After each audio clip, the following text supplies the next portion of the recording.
Bob, you go kiri again. We don't see him. Make una come hear the investigation when they get concerning Bobrisky. Things dey happen.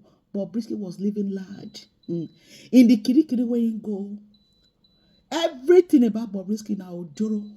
The more you look, the less you see. Make una come see the privileges when Bobrisky enjoy for inside kiri. Things dey happen. Bobrisky, how market? Your nyash don open. My people, make me and not dey talk the matter. Make una come hear everything about Bobrisky. They don expose everything. Bobrisky, you go kiri again. This one, this kiri where you go and well. Because investigation when they go carry out, make una come hear everything will happen. Wetin Bobrisky do? My people, the kiri where Bobrisky go, na enjoyment or na him go. This one where you wan come go now, you go know how far. My people, make we watch together. Gay. We dey here, we go nowhere. On behalf of the committee, we hereby present the report on phase 1 of the investigative panel on Nigerian Correctional Services. Thank you, sir. Thank you for this. Thank you very much. Okay.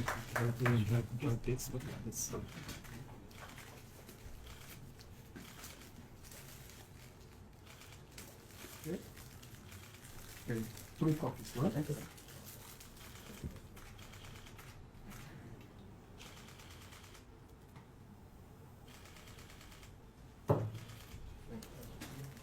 Here's the first phase report of the investigative panel on the alleged corruption, abuse of power, torture, cruel, inhuman and degrading treatment against the Nigerian Correctional Service, which is being submitted today to the Honorable Minister of Interior, Honorable Dr. Olubimi Tunji Ojo. The executive summary.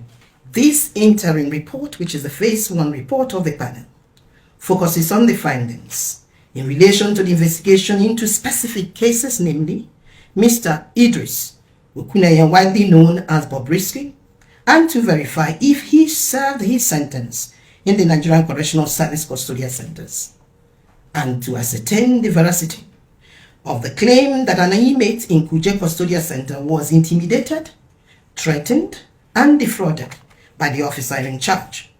It also highlighted other alleged violations by correctional officers which require further investigation as well as effective solutions.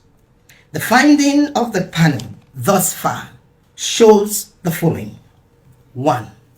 The panel did not find any evidence thus far that suggested that Mr. Idris Okuneye slept outside the custodial center during the period of his imprisonment, which was from 12th April 2024 to the 5th August 2024, with a 6 months correctional sentence with the usual remission applicable. During this period, he was transferred from Ikoyi Custodial Center to Medium Security Custodial Center, Kirikiri, Apapa, Lagos, and that was on the 12th of April. On the 22nd of April 2024, he was transferred from Medium Security Custodial Center, Kirikiri, to the Maximum Security Custodial Center, from where he was discharged after completion of his sentence on the 5th of August 2024. The State Controllers of Corrections have the power by law to transfer an inmate from one custodial center to another within the same state. Proper documentation of Okuneye Idris was not made prior or as he was being transferred from Ikoyi Custodial Center to Medium Custodial Center, Medium Security, and from the Medium Security Custodial Center, Kirikiri, to the Maximum Custodial Center, Kirikiri, Lagos.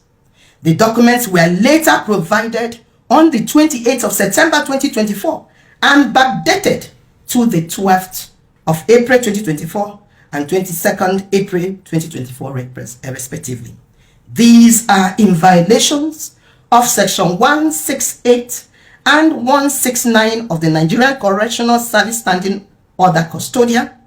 The transfer of Mr. Okuneye Idris from the Medium Security Kirikiri, Lagos to the Maximum Security Kirikiri, Lagos, being a first offender, violated Section 16(4)(a) and Section 16(4)(b) of the Nigerian Correctional Service Act of 2019.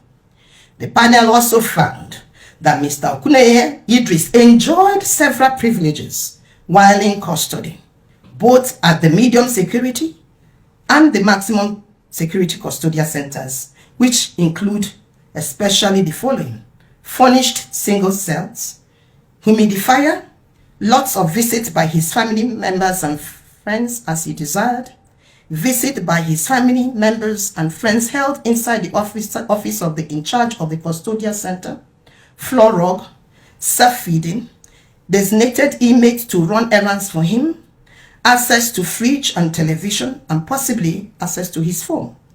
It is necessary to further investigate if the above privileges provided for Okuneye Idris were financially motivated and based on corrupt practices by correctional officers.